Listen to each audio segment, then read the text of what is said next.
Hey friends, this is Pooja Agnihotri and आज की इस वीडियो में हम एक बहुत इंपॉर्टेंट टॉपिक जो है उसे कवर अप करेंगे। वो है हिरोशिमा एटॉमिक बॉम्बिंग से रिलेटेड। रिसेंटली जापान ने जो है इसकी 75th एनिवर्सरी को वापस मनाया है, हाईलाइट किया है, उस इवेंट को वापस मार्क किया है जो आज से 75 साल पहले हुआ था। तो आज उसी से रिलेटेड सारी चीज़ें हम यहाँ पे पढ़ेंगे। एग्जाम में इससे रिलेटेड क्वेश्चन बनने के बहुत ज़्यादा मैक्सिमम चांसेस हैं। हमारी हिस्ट्री से रिलेटेड क्वेश्चंस जो है इसमें बनने के बहुत ज़्यादा चांसेस हैं, मेंस में भी और प्री में भी, क्योंकि ये कहीं ना कहीं वर्ल्ड वॉर 2 से रिलेटेड है। जो बॉम्ब्स फेंके गए थे जापान की सिटीज़ हिरोशिमा एंड नागासाकी पे, उससे रिलेटेड ये टॉपिक है। तो क्वेश्चंस बनने के प्री और मेंस में दोनों में बहुत ज़्यादा चांसेस है। तो चलिए स्टार्ट करते हैं। सबसे पहली चीज़ ये है कि जापान ने जो है 6 अगस्त 2020 को मार्क किया है as the 75 years since world's first atomic bomb attack with corona virus pandemic, forcing scaling back of ceremonies to remember the victims. यानी जापान ने जो है 6 अगस्त 2020 को मार्क किया है, 75 ईयर्स को रिमेंबर किया है वापस, जिस दिन जो है कि पहला एटॉमिक बॉम्ब फेंका गया था जापान की सिटीज़ हिरोशिमा एंड नागासाकी पे। तो वापस जो है उन्होंने 75 साल बाद 6 अगस्त 2020 को इस दिन को जो है वापस हाईलाइट किया है with the corona virus pandemic. ठीक है, ताकि वो सारे विक्टिम्स को, वो सारे इवेंट को जो है वापस याद कर सकें। ठीक है, तो अब देखते हैं जो इस टॉपिक से रिलेटेड क्वेश्चंस बन सकते हैं वो है पहले तो कि 75th एनिवर्सरी इसकी कब मनाई गई। तो अगस्त 6 2020 को मनाई गई, ये याद रखिएगा। अब जो दूसरा क्वेश्चन है कि एक्चुअली अगस्त 6 1945 को, यानी अगस्त 6 1945 को वास्तव में हुआ क्या था, क्या हुआ था उस दिन। ठीक है, तो वो चीज़ मैं आपको बताती हूँ कि अगस्त 6 1945 को जो यूएस था उसने एक एटॉमिक बॉम्ब जो है वो जापान की सिटी हिरोशिमा पे फेंका था। उस एटॉमिक बॉम्ब को हम हिस्ट्री में जिस नाम से जानते हैं वो है लिटिल बॉय। याद रखिएगा कि हिरोशिमा पे जो यूएस ने एटॉमिक बॉम्ब यानी परमाणु बम फेंका था उसे हम लिटिल बॉय के नाम से जानते हैं। ठीक है, ठीक 3 दिन बाद यानी 9 अगस्त को फिर से यूएस ने एक और परमाणु बम जो है वो नागासाकी पे फेंका था और उसको हम हिस्ट्री में जानते हैं फैट मैन के नाम से। ठीक है, तो ये दोनों पॉइंट्स बहुत ज़्यादा इंपॉर्टेंट है। याद रखिएगा कि यूएस ने जो परमाणु बम फेंका था, जो एटॉमिक बम फेंका था जापान की सिटी हिरोशिमा पे, उसे हम लिटिल बॉय के नाम से जानते हैं हिस्ट्री में, और जो नागासाकी पे फेंका था उसे हम फैट मैन के नाम से जानते हैं।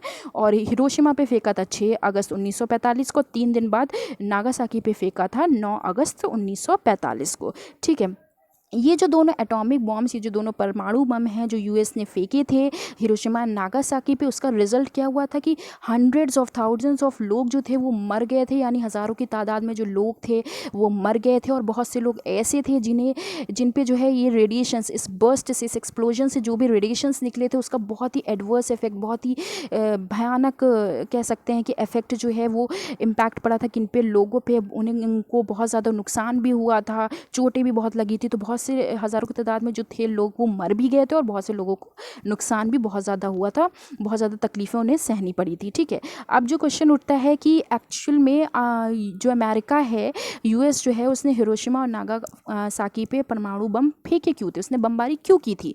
Y America bombed Hiroshima and Nagasaki. तो इसका मेन रीज़न ये है कि जब वर्ल्ड वॉर 2 जो है 1945 में वर्ल्ड वॉर 2 जो है वो कंक्लूड हो गया था, ख़त्म हो गया था, तो उसके बाद जो यूएस और जापान के बीच के रिलेशंस थे वो काफ़ी ज़्यादा ख़राब हो गए थे, यानी बहुत ही वर्स हो गए थे।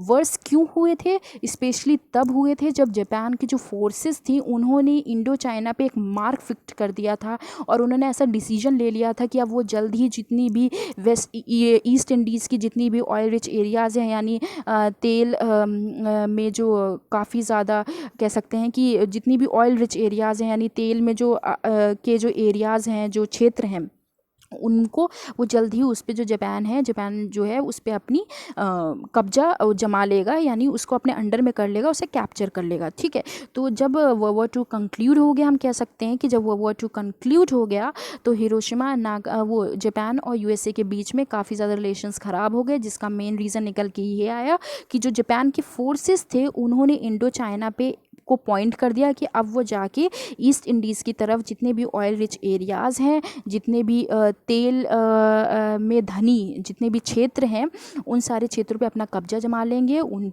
को कैप्चर कर लेंगे। तो जब ये बात यूएस के प्रेसिडेंट को पता चली, जो समय थे वो थे हैरी ट्रूमैन, यूएस के प्रेसिडेंट थे उस समय, तो उन्होंने जो एटॉमिक बॉम्ब्स का यूज़ था उसे ऑथराइज़ कर दिया तुरंत ही। जिसका ऑथराइज़ करने का जो मेन मकसद था यूएस के प्रेसिडेंट का, हैरी का जो मेन मकसद था वो था कि जापान जो है वो खुद को सरेंडर कर दे वर्ल्ड वॉर 2 में, यानी अपने घुटने टेक दे वर्ल्ड वॉर 2 में, जो कि जापान ने किया भी। ठीक है, तो फाइनली यूएस प्रेसिडेंट जो थे Harry Truman, he authorise the use of atomic bombs in order to make the Japan surrender in world war 2, which it actually did. ठीक है, अब जो क्वेश्चन आता है वो ये है कि ये जो बॉम्ब्स हैं इन्हें डेवलप किसने किया, इन परमाणु बमों का विकास किसने किया। ठीक है, तो ये जो परमाणु बम थे ये किसकी सोच का नतीजा थे, किसका रिजल्ट थे, वो थे ब्रिटिश और अमेरिकन साइंटिफिक नॉलेज के। ठीक है, यानी ये जो एटॉमिक बॉम्ब्स थे ये रिजल्ट थे British and American scientific knowledge के, और ये यूएस के 2 प्लांट्स पे बिल्डअप हुए थे, वहीं पे ये बने थे। और उसी के उसके बाद भी एक जो है अलग से सेपरेट लैब जो है वो तैयार करके रखी गई थी, जिसको जो किसके अंडर में आती थी, मैनहट्टन प्रोजेक्ट के अंदर में आती थी। मैनहट्टन क्या है यहाँ पे प्रोजेक्ट, ये जो मैनहट्टन प्रोजेक्ट है ये बेसिकली एक कोड नेम है जिसे यूज़ किया गया था इस रिसर्च के लिए। यानी जो एटॉमिक बम्स ये बन रहे थे ये इनके लिए जो एक लैब अलग से तैयार की गई थी इनको बनाने के लिए, तो उसी के लिए मैनहट्टन प्रोजेक्ट जो है एक कोड नेम की तरह यूज़ किया गया था इस रिसर्च के लिए। ठीक है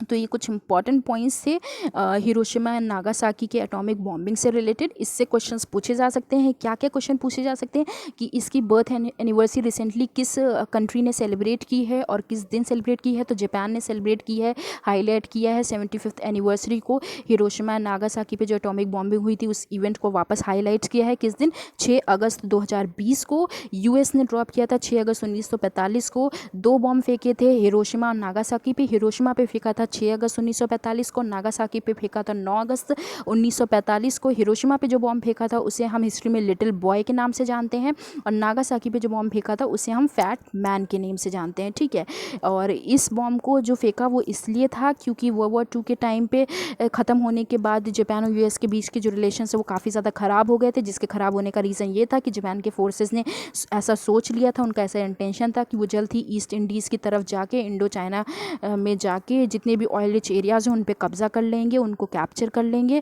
तो फिर जो यूएस के प्रेसिडेंट थे हैरी ट्रूमैन, उन्होंने एटॉमिक बॉम्ब्स की यूज़ को जो है ऑथराइज़ कर दिया ताकि जापान जो है वो अपने घुटने टेक दे वर्ल्ड वॉर 2 में, जो कि जापान ने एक्चुअल में किया भी। और ये जो जितने भी बम हैं ये कैसे किसकी सोच का नतीजा है, कैसे बनते हैं, तो ये रिजल्ट है British and American scientific knowledge के।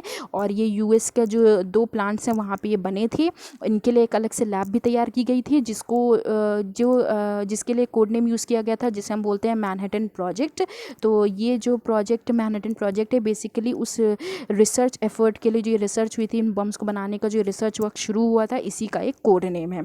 ठीक है, तो ये सारी चीज़ें आप याद रखिएगा। इन सारी टॉपिक्स को जैसे मैंने बताया है, इनसे रिलेटेड जैसे समझाया है, तो इन्हीं सब के अंदर तो घूम के क्वेश्चंस प्री में भी फॉर्म हो सकता है और मेंस में भी फॉर्म हो सकता है।